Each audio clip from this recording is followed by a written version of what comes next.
Hey, third graders.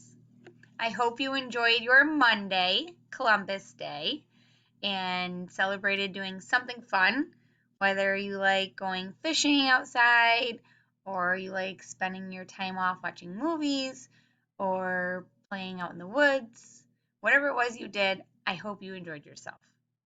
Mr. Rieger, Joey, and I, we like to go for hikes. We like to watch movies. We like to go out to our back creek, and it's very nice having the day off. So welcome to Tuesday. We are going to focus on the genre today. Our purpose as readers. I can identify features of an expository text. After you watch this mini lesson and click on the play button, this is your to-do. You're going to complete October 13th, Tuesday genre workbook page on your Reading Wonders backpack. You can get there one of two ways. Click on this link, or you can click on this link.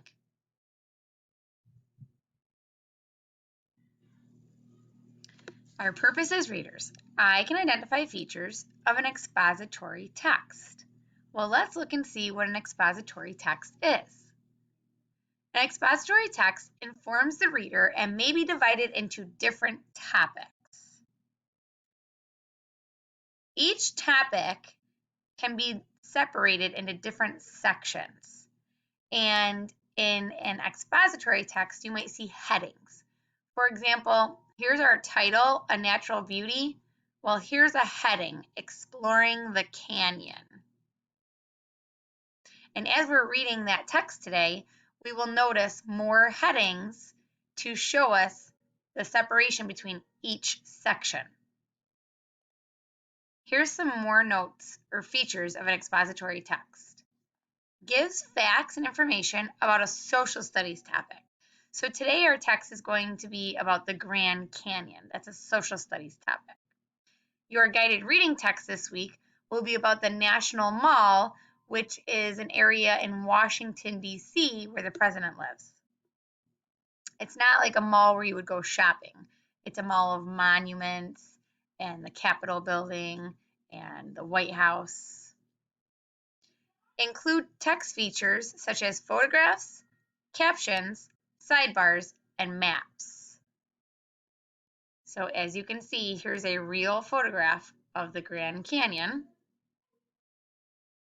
And as we read today, we will notice more text features, such as captions explaining the photographs. Captions are words that explain the photographs. Sidebars that will give us extra information about the topic, which in this case will be the Grand Canyon.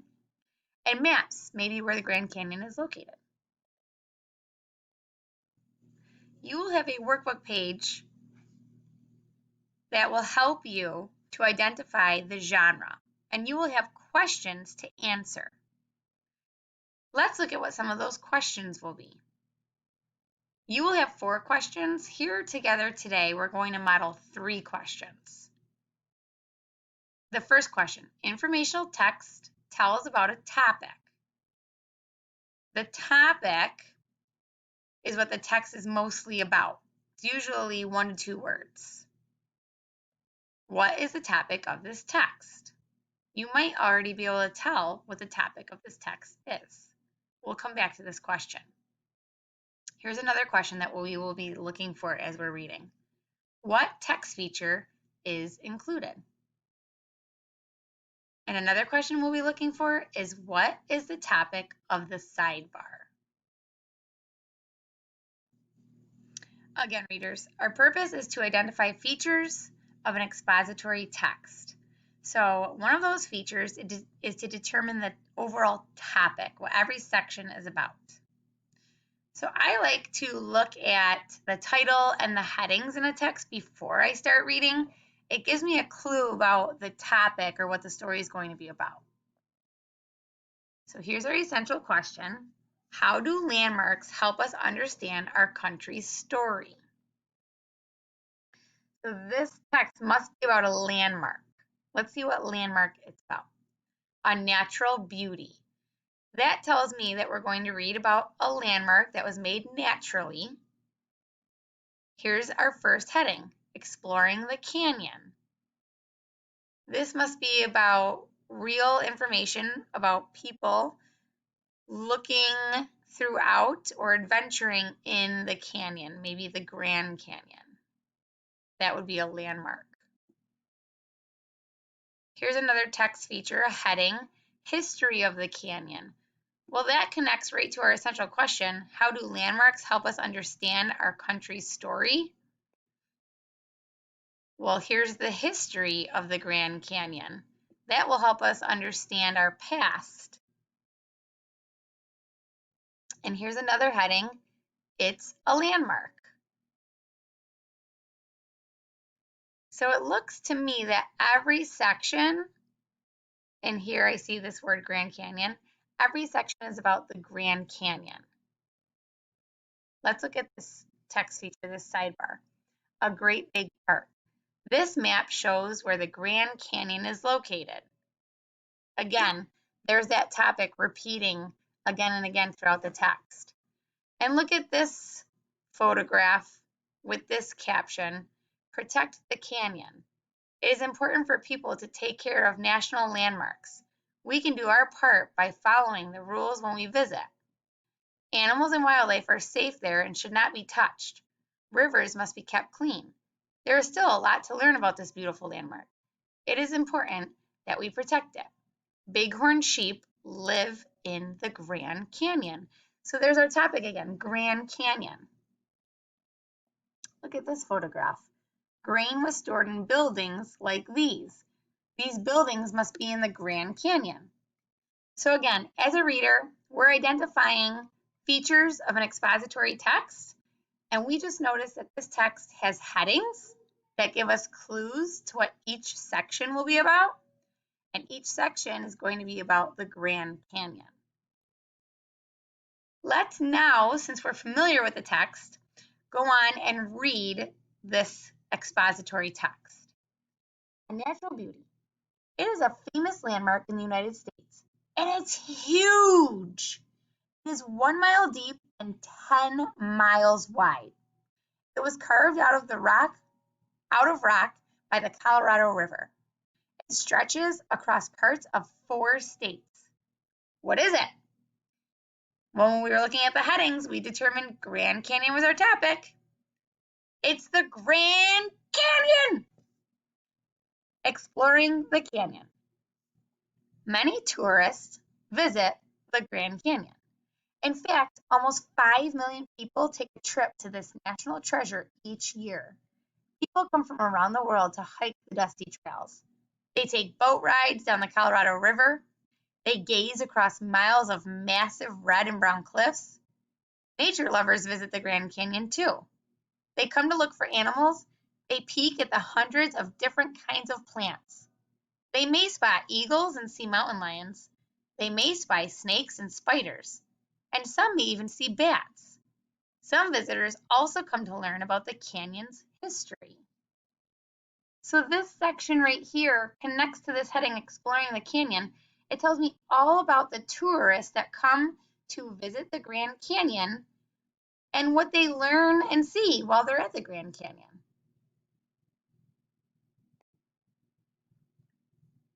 History of the canyon?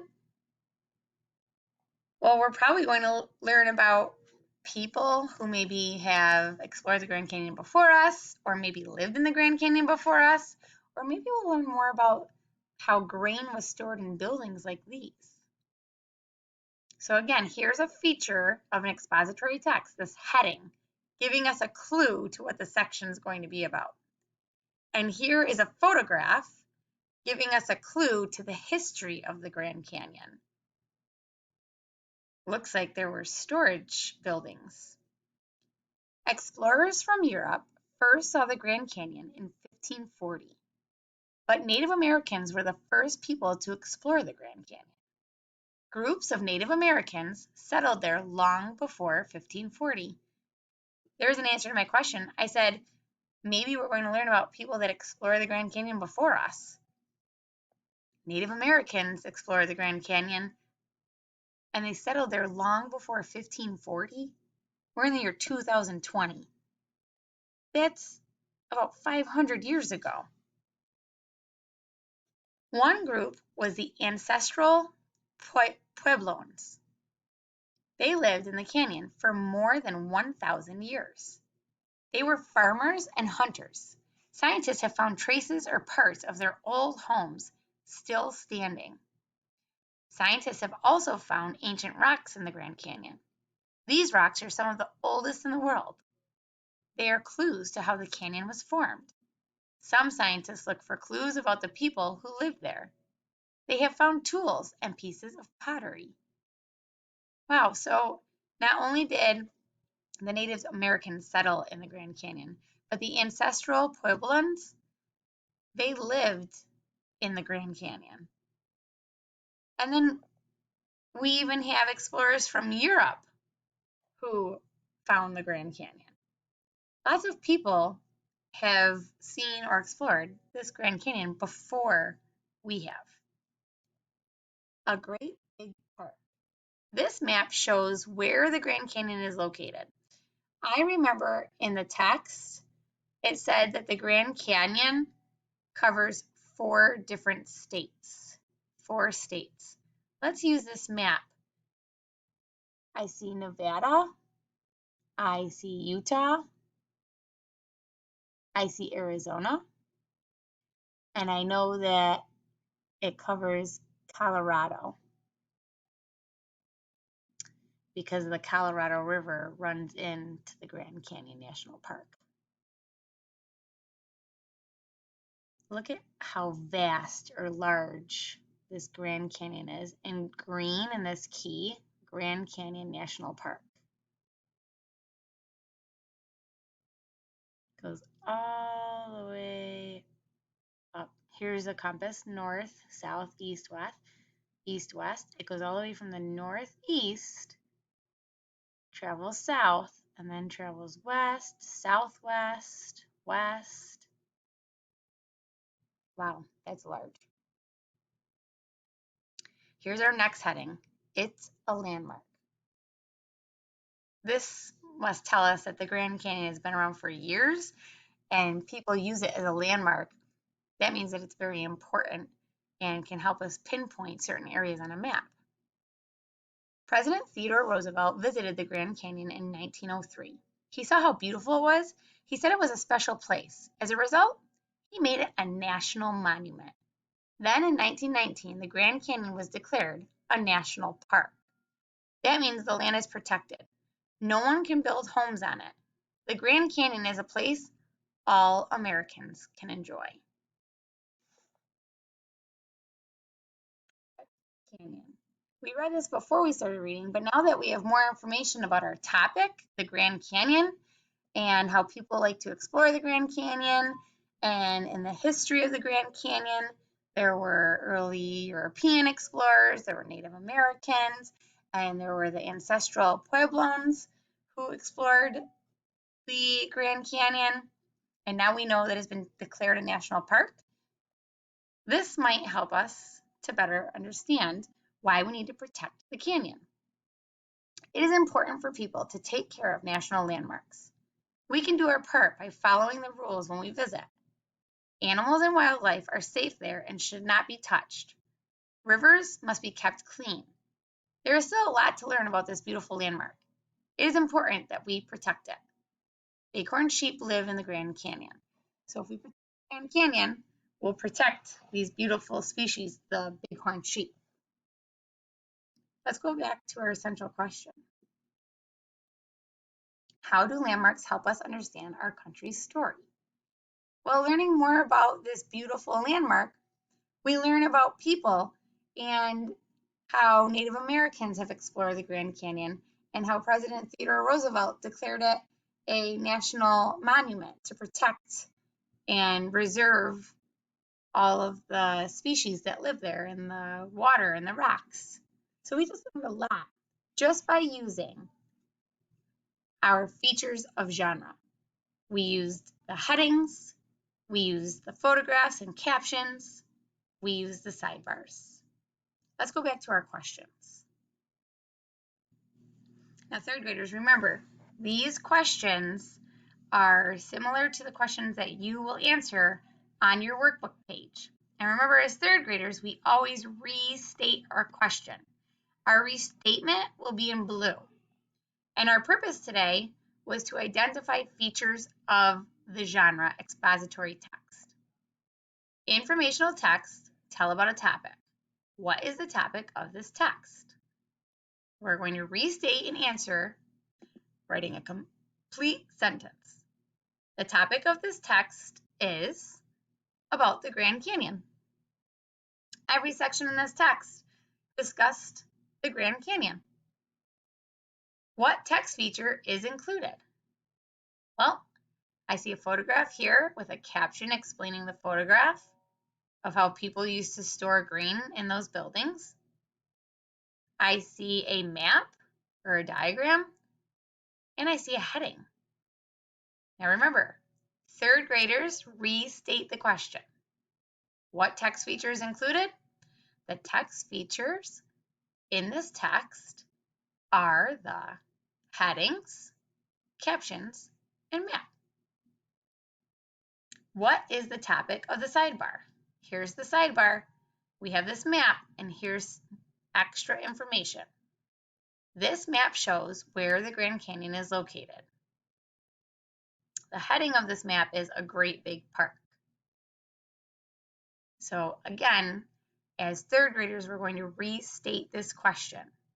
What is the topic of the sidebar? The topic of the sidebar is the large location of the Grand Canyon. So readers, we have identified features of the expository text. We notice the facts and information about the social studies topic of the Grand Canyon as a landmark. We identified text features such as photographs, captions, maps, and sidebars. And we identified headings that separate the sections.